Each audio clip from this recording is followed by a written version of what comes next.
Okay, well, welcome back to our One Media Forum for this week.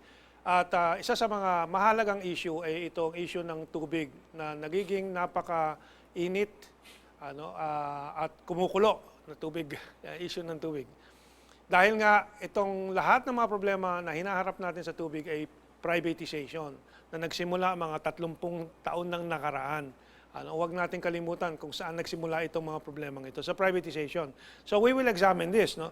But what are the reports today? First, we will get from Tribune, pass-ons favor takeover. Yung mga pass-on na gastos sa atin nilalagay, ito ay pabor lahat doon sa mga nag-takeover ng mga private companies. Ayala at Pangilinan Group in particular. No?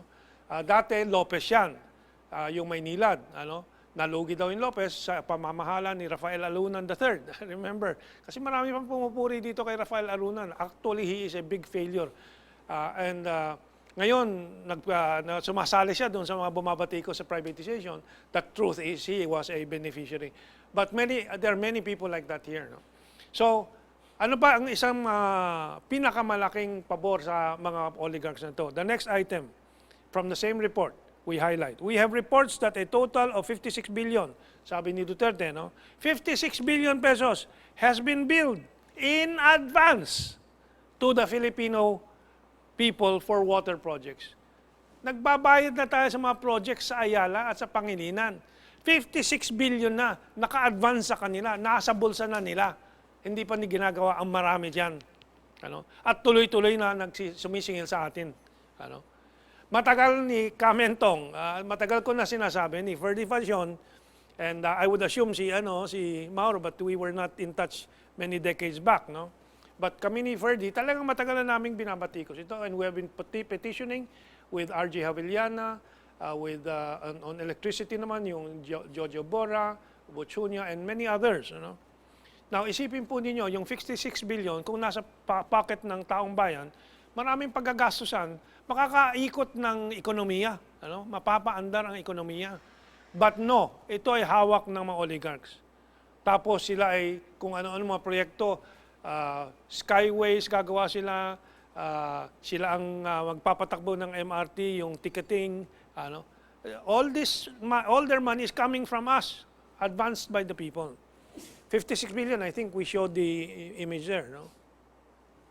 Now, itong mga naging executives ng Maynilad, Manila Water, nag-apologize. One of them is this next image, si Jose Rene Almendras. Matagal ko nang binabati ko siyan at ginagawa niyan. Ginawa pa yan na Energy Secretary kung saan yung privatization ng kuryente po natin ay nagsimula. Ito ay noon pa ay aboitisman. Inappoint pa sa Secretary of Energy, tapos binalik pa as head ng water company, Manila Water, Ayala naman ang Manila Water. Umiikot lang yung mga yan. Tapos i-appoint sa gobyerno nung panahon ni Cory Aquino, at saka ni Ramos, and Gloria Arroyo. So the next image shows that Mr. Jose Rene Almendras was president of Manila Water Company. He was invited by the Aboitiz Group to be the company's treasurer for both the Aboitiz Company and Aboitiz Equity Ventures. Yung susunod naman na kontrabida dito na lumalabas ngayon ay si Angel Lazaro III, na siyang namuno ng Metro Manila, MWSS, Metropolitan Water Services and Sewerage System. Ayun, next image. Yung next image, please. Na may, yan, si Ramos, nagka-point dyan. Ngayon, iniimbestigahan na, may hearings, kunwari itong Senado at Kongreso. Kasi maraming kontrabida dyan sa Senado at Kongreso. Anyway, tinawag itong si Angel Lazaro, sabi niya, tinanong sa kanya, who is responsible for the concession agreement? The concession agreement was drafted by our consultant, sabi ni Lazaro. Sino ang consultants nyo? World Bank. Ang sagot niya, kasi hindi naman ako nahihiyang aminin na hindi naman kami marunong talaga. Kasi wala po talaga. Kasi medyo bago yun nung 1996. Hindi po kami marunong. Ang aming pong consultant is the World Bank, siyang nagsabi. Ay, ang World Bank ang nangunguna sa kampanya sa privatization. World Bank is an American instrument. Ang presidente ng World Bank, laging Amerikano, appointed by the US President. Ano? I think Wolfowitz was appointed. Before that, several names, no? Puro Americans. Ano? Kaya nga, itong kampanya ng privatization, nagsimula yan sa Amerika, yung Washington Consensus. Ano? Now, humarap na tayo dito sa problema na natalo nga ang Republika ng Pilipinas sa arbitration court sa Singapore. Ano? Bakit ang water rates natin sa labas nililitis? Ano? This was all part of the globalization American style. Ano? Okay, mga korporasyon ang ginagamit, ano? And maraming na dumidepensa na ngayon dito sa water concessionaires na to. Isa sa mga depensa nila, nakakasira sa image ng Pilipinas para sa mga investor kung itong mga water concessionaires ay gipitin. Ano? Una-una, swindle ang ginawa nila with the help and the push of the American state, ano? Yung poder ng Amerika. Ano? And then of course, ang mga senador natin, tulad yung susunod, makikita po ninyo. Kilala niyo yung mukhang yon? Sipo. Ano? Maynilad, Manila Water Concession Deal Extension Revocation Alarms po. Ano? Hindi siya na-alarm na tayo na overcharge. Hindi siya na-alarm na 56 billion pesos na siningil na sa atin in advance na hindi ginagamit for our benefit. Amerikano po ako. Ayun. Meron naman sabi, yung investor nga daw, masisira ang investment climate natin. Ano mga investment talagang pumapasok sa atin? Hot money na tinatawag. Pumapasok sa stock market. Useless. Now, ang Manila Water and all these utilities, Meralco, and so on, are listed there. So, yung American money invests there, kukuha ng dividendo, lalabas. Dollar salting. Next year, kung may dividendo na naman, papasok na naman, kukuha ng dividendo, lalabas na naman. Walang pakinabang ang bayan sa stock market. Ano? Ang nakikinabang ilang mga kapitalista at local oligarchs. Ano? Pero marami nang pumasok din ng mga oligarchs. Ang susunod, kilala niyo siguro mukhang mukha. Sino yan? Ayun, kilala.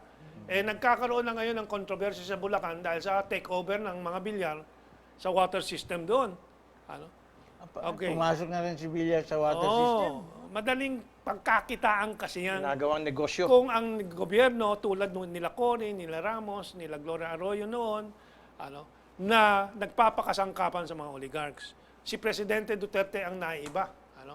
Nilalabanan. At binabastos niya. Dapat bastusin. Hindi kagalang-galang. Yung mga Kastilaloy na mga Ayala na yan. O yung punggok na hindi ko maintindihan kung ano yung pangilinan na yan. Sabi nga ni Presidente, di ba? Pag hindi nyo tinigilan yan, susunugin ko kayo.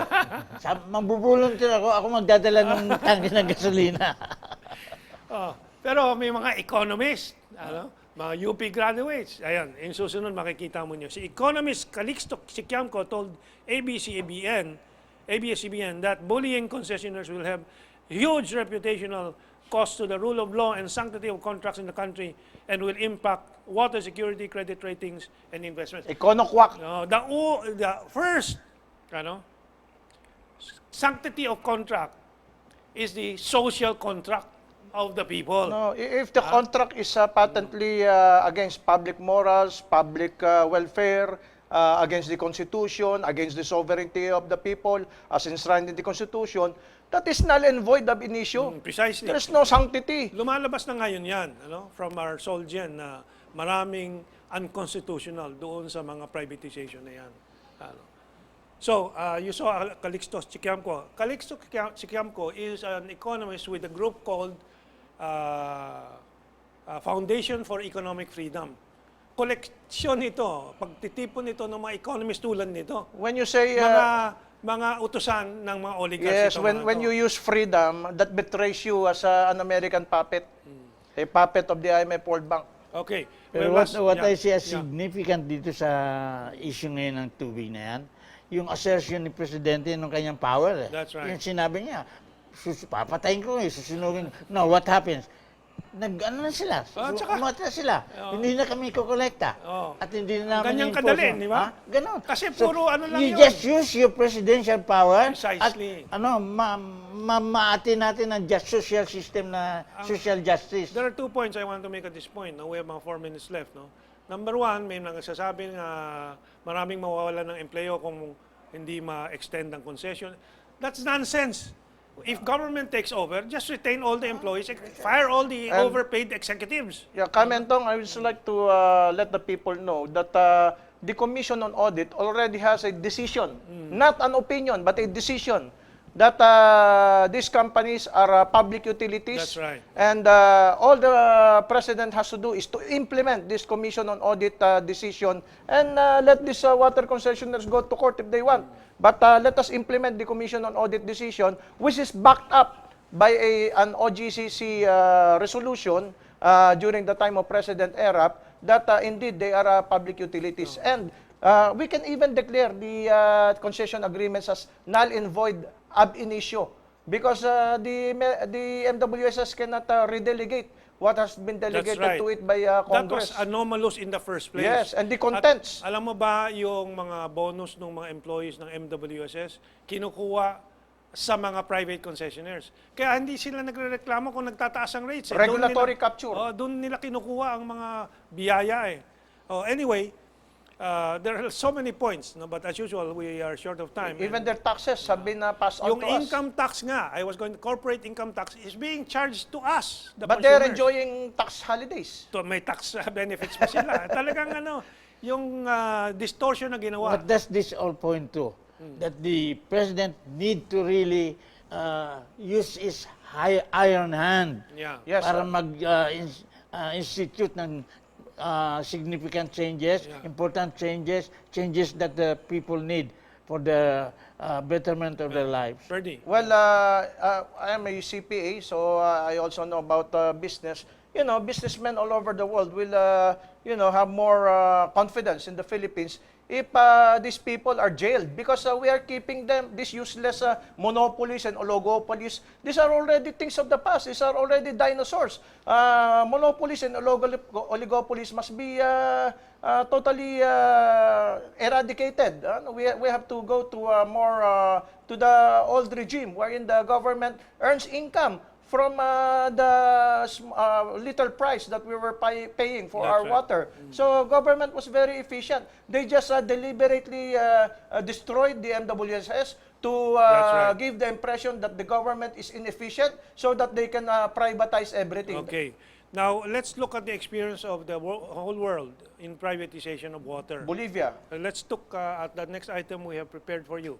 From The Guardian, the British magazine. What is the report? Water privatization, a worldwide failure? I'll just read the quote. 180 cities and communities in 35 countries, including Buenos Aires, Johannesburg, Paris, Accra, Berlin, La Paz, Maputo, and Kuala Lumpur have all remunicipalized, meaning restored, renationalized their water systems in the past decade. That is the lesson. There are public utilities that should be in the hands of the public. And these the are government. all basic human rights according to the United That's Nations right. resolution passed by the General Assembly Yeah. and by several conventions, CEDAW, even the Convention on Persons with Disabilities. This water is human right. Therefore, it should be given free to the people Okay. or at the very lowest cost. We have to wrap up. That is why politics is still very important. When Cory Aquino assumed power, she privatized all of this. And for 10 years, people thought how great this democracy of Cory Aquino. But 30 years later, everybody understands that the privatization and democracy of Cory Aquino was just for the plutocrats. That's not democracy. That's oligarchy. Yeah. Okay, so we have to take this break. And in our next segment, we'll talk about the great progress of Philippine-China cooperation and the prosperity it is bringing in the in the year 2019. Okay, let's take this break.